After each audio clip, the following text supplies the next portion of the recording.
Bienvenidos a Noticias Ocultas X. Hoy vamos a confirmar algo de lo que tanto se hablaba, de lo que tanto se especulaba, y hoy tenemos confirmaciones oficiales. Sí, gente, vamos a hablar del microchip humano, pero no del ID 2020 que quiere imponer Bill Gates, ese que irá en la mano del tamaño de un grano de arroz, el cual ya es utilizado en empresas como por ejemplo Epicenter, que los empleados lo utilizan para abrir puertas, para comprar, para registrar la entrada y salida. Mismo microchip humano que fue denunciado por la diputada italiana Sara Cunial en frente del Parlamento italiano, que recordemos que también denunció a Bill Gates, al Club Bilderberg y demás. Partiendo de ese microchip, tengo que avisar que evolucionó y hay más microchips. A partir de ahora no es más microchip, es nanochip, que es minúsculo, acá le voy a estar dejando una foto, que se debe agarrar con una pinza muy delicadamente y que colocado en nuestro cuerpo sería impredecible, es decir, mismo si nos inyectan una vacuna, sería impredecible saber que se nos colocó ese nanochip, que recordemos que en teoría iría en la mano y serviría para comprar, vender, para ser utilizado como una especie de documento de identificación. Con este podríamos pagar el transporte público, podríamos acceder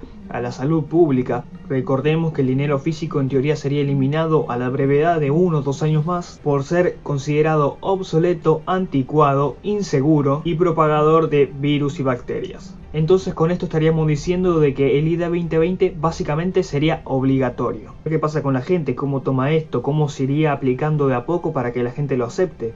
Y quien no lo quiera aceptar sería antisistema, no podría viajar, acceder a salud pública, ni no podría ni comprar ni vender, no podría hacer absolutamente nada. Pero hoy no vamos a hablar de ese microchip, nanochip. Hoy vamos a hablar de Elon Musk, quien confirmó un chip humano cerebral. Elon Musk es un físico, emprendedor, inventor, magnate sudafricano nacido en 1971, nacionalizado canadiense y estadounidense, cofundador de PayPal, Tesla Motors, SpaceX, Hyperloops, SolarCity, The Boring Company, Neuralink y OpenAI. Pero hoy vamos a centrarnos en Neuralink. Fundada en 2016, es la compañía de tecnología neuronal de Musk que está desarrollando un implante diseñado para interactuar directamente con el cerebro humano. El objetivo inicial del implante, dice Musk, es usarlo como un medio para tratar lesiones cerebrales y traumas. Dicha compañía podría estar lista para poner una versión de su implante en una persona antes de que termine este mismo año 2020. Eso lo afirmó Musk en el podcast de este año de Joe Rogan, de lo cual en unos momentos vamos a ver un resumen. El chip podría usarse potencialmente para restaurar la vista, el oído, el movimiento de las extremidades, además de abordar enfermedades que afectan al cerebro, afirma Musk. El dispositivo se implantaría directamente en el cráneo para permitir que los hilos de los electrodos interactúen con ciertas áreas del cerebro. Son minis electrodos y el robot los implanta delicadamente, dijo Musk, destacando que puede haber miles de estos electrodos conectados a un cerebro. Volvamos un cachito, el robot los implanta delicadamente, es decir, la cirugía no va a ser llevada a cabo por un cirujano humano. Es algo que no será estresante de colocar, que trabajará bien y no precisa conexiones físicas. El chip se comunicará por aire con una especie de audífono que envía información a una aplicación de smartphone, según Neuralink. El chip se comunicará por aire. Ya sé que no tocamos mucho este tema en el canal, que en Historia Prohibida hice una pequeña mención, de lo cual ya voy a ampliar, sobre la energía libre y gratuita, sobre la energía del éter, del aire, de lo cual habló Nikola Tesla, que es la energía, la electricidad, la información que se puede transmitir a través del aire, es decir, como el Wi-Fi, o por ejemplo una llamada telefónica de un lado a otro. ¿Cómo se creen que se transmite eso? En el aire se encuentra el quinto elemento, el éter, algo de lo cual no se nos cuenta y no se nos quiere contar. Pero ¿por qué se nos envía a través de cables? Porque esa es la manera que tienen de controlarnos y controlar la energía que se transmite. Y como es información, es conocimiento que todavía desconocemos, o pagamos, o nos cortan la energía que en verdad es libre, infinita y gratuita. Pero bueno, al ser trasladada por cable justamente estamos obligados a pagar, a ser dependientes de ellos. Por ahora, la meta es que una persona con los implantes controle el teléfono con pensamientos, pero la tecnología puede ser eventualmente extendida a otros aparatos como por ejemplo brazos robóticos. Tiene un potencial tremendo, dijo Musk. Esperamos tenerlo en un paciente humano antes de que termine el año. Según el neurocirujano de Neuralink, uno de los primeros objetivos de esta tecnología es atender a pacientes con enfermedades neurológicas, pero a largo plazo es hacer que los implantes sean tan seguros, fiables y simples que puedan entrar en el campo de la cirugía electiva para quienes quieran potenciar su cerebro con el poder de un ordenador. Musk aseguró que la meta es que colocar uno de estos implantes en el cerebro sea un procedimiento tan simple como una cirugía láser de la vista. Esto puede sonar a fantasía o a una película futurista, pero veamos que él mismo nos contó este mismo año acerca de este chip que se implantará en el cerebro y de las funciones que puede tener, algo de lo que estuve contando hasta ahora. Veámoslo. We were talking about that last time, and you were trying to figure out when it was actually going to go live, when it's actually going to be available. Are you testing on people right now? No, we're not testing people yet, but I think it won't be too long. I think we may be able to implant a Neuralink in less than a year in a person, I think. And when you do this, is there any test that you have to do before you do something like this to see what percentage of people's bodies are going to reject these things? Is there a potential for rejection? Probably. I mean, so it's well known, like what will cause rejection and what will not. It's definitely harder when you've got something that is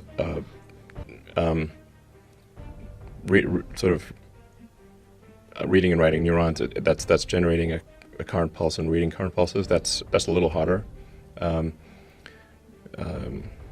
than say a passive device, but it's still very doable. And there are people who have primitive devices in their brains right now. Let's talk about what you can talk about to what Neuralink is, because the last time you were here, we really couldn't discuss it. What happens if someone ultimately does get a Neuralink installed? What will take place? Well, for version 1 of the device, it would be basically implanted in your skull. So, but it would be flush with your skull. So you basically take out a chunk of skull, put the Neuralink device in there. You'd put the electrode. You'd insert the electrode threads very carefully into the brain, and then you stitch it up, and you wouldn't even know that somebody has it. So then it can interface basically anywhere in your brain. So it could be something that helps cure, say, eyesight, like returns your eyesight, even if you've lost your optic nerve type of thing. Really? Yeah, absolutely.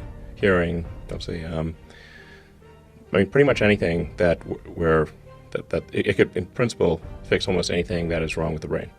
And it could restore limb functionality. So if you've got interface into the motor cortex and then an implant that's that's like a microcontroller in your muscle groups, you could then create a sort of a neural shunt that restores somebody who's a quadriplegic to full functionality. Like they can walk around, be normal. Whoa. The device we're working on right now is about an inch in diameter. And your skull's pretty thick, by the way. So replace that, say, 1 inch diameter piece of skull with this Neuralink device. And that has a battery and a Bluetooth and an inductive charger. And then you also got to insert the electrodes. So the electrodes are very carefully inserted with our robot that we developed. That's very carefully putting in the electrodes and avoiding any veins or arteries. So it doesn't create trauma. So through this 1 inch diameter device, electrodes be inserted and they will find their way. Like tiny wires, basically. Tiny wires. Tiny wires. And they'll find their way to specific areas of the brain to stimulate? No, you literally put them where they're supposed to go. Oh, okay. Yeah, you insert. How long will these wires be? I mean, they usually go in depending on where it is, 2 or 3 millimeters. This would be replaceable or reversible? Yes. Like if someone can't take it anymore? Yeah, I'm too smart. I can't take it. Yeah, you can totally take it out. And what is besides restoring limb function and eyesight and hearing, which are all amazing, is there any cognitive benefits that you anticipate from something like this? Yeah, I mean, you could for sure. I mean, basically, it's a generalized sort of thing for fixing any kind of brain injury. In principle, like if you've got like severe epilepsy or something like that, it could just sort of stop the epilepsy from occurring. Like it could detect it in real time and then fire a counter pulse and stop the epilepsy. I mean, there's a whole range of brain injuries. Like if somebody gets a stroke, they could lose the ability to speak. that could also be fixed. So if you've got like stroke damage, or if you lose, say, muscle control over part of your face or something like that, I think. And then when you get old, you tend to, if you get like, Alzheimer's or something like that, then you lose memory, and this could help you with, restoring your memory, that kind of thing. Restoring memory. And what is happening that's allowing it to do that? Like the wires, these small wires, Yeah. are stimulating these areas of the brain, and then is it that the areas of the brain are they're losing some sort of electrical force? Like what is happening? Yeah. Yeah. So it's like think of it as like a bunch of circuits, and there's some like circuits that are broken, and we can like fix those circuits, substitute for those circuits. The fear is that eventually you're gonna have to cut the whole top of someone's head off and put a new top Sure. with a whole bunch of wires if you want to get, the real turbocharged version, the P100D of brain stimulation. I mean, ultimately, if you want to go with full AI symbiosis, you'll probably want to do something like that. Symbiosis is a scary word when it comes to AI. It's optional. I would hope so. Yeah. It's just, once you enjoy the Dr. Manhattan lifestyle, once you become a god, seems very, very unlikely you're going to want to go back to being stupid again. I mean, you literally could fundamentally change the way human beings interface with each other. Yes. Yes. You wouldn't need to talk. I'm so scared of that, but so excited about it at the same time. Is that weird? Yeah, I mean, I think this is one of the paths to, like think like what are like AI is getting better and better. So now let's assume it's sort of like a benign AI scenario. Even in a benign scenario, we're kind of left behind. We're not along for the ride. We're just too dumb. Right. So how do you go along for the ride? It's like you can't beat him, join him. So, and we're already a cyborg to some degree, right? Because you've got your phone, you've got your laptop, Glasses. you got your Sure. electronic devices. Yeah. Today, if your phone, if you don't bring your phone along, it's like you have missing limb syndrome. It's like feels like something's really really missing. So we're already partly partly a cyborg or an AI symbiote, essentially. It's just that the data rate to the electronics is slow. So especially output, like you're just going with your thumbs. I don't know, like what's your data rate? Maybe optimistically 100 bits per second. That's being generous. And now the computer can communicate at like 100 terabits. So certainly gigabits are trivial at this point.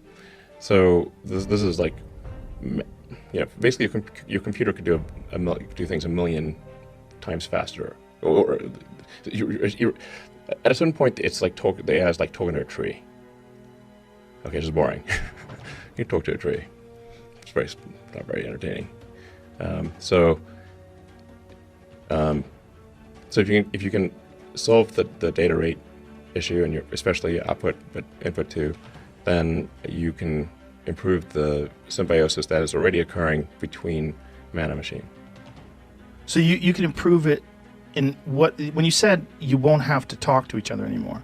We used to joke around about that. I've joked around about that a million times on this podcast, that one day in the future there's going to come a time where you can read each other's minds. Yeah. And well, you'll be able to interface with each other in some sort of a non-verbal, non-physical way where you will transfer data back and forth to each other without having to actually use your mouth and make noises. Exactly. So when you, like what happens when let's say you've got some complex idea that you're trying to convey to somebody else. And how do you do that? Well, your brain spends a lot of effort compressing a complex concept into words. And there's a lot of loss, information loss that occurs when compressing a complex concept into words. And then you say those words are then interpreted, then they're decompressed by the person who is listening, and they will at best get a very incomplete understanding of what you're trying to convey. It's very difficult to convey a complex concept with precision because you've got compression, decompression. You may not even have heard all the words correctly. And so communication is difficult. What we have here is a failure to communicate. It's cool, Aunt Luke.